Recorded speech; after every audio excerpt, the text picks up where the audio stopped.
Nabangga ka na ba tapos hindi mo magamit ang sasakyan ng ilang araw? Ang hassle, di ba? Pero teka, pwede ka ba talagang bayaran sa abalang yun?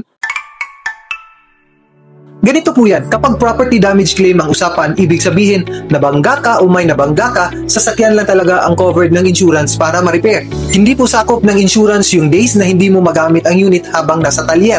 Pero may option ka pa rin habang iniimbestigahan ng pulis. Pwede mong kausapin at i-negotiate sa nakabangga sa'yo. Pwede mong i-claim sa kanya yung loss of income o abala na dinanas mo. Personal expense na nila yon kasi sila ang may kasalanan. Kaya kung nabangga ka man, knock on wood, tandaan mo, insurance covers only the car. Pero yung abala or loss of income, pwede mong singilin personally sa nakabangga. And that's it. Kung may tanong ka pa tungkol dito, i-comment mo lang below at huwag kalimutang mag-like, i-share at i-follow na din kami para mas marami pa tayong matulungan about car insurance. Again, always remember, all is well with Perla Insurance.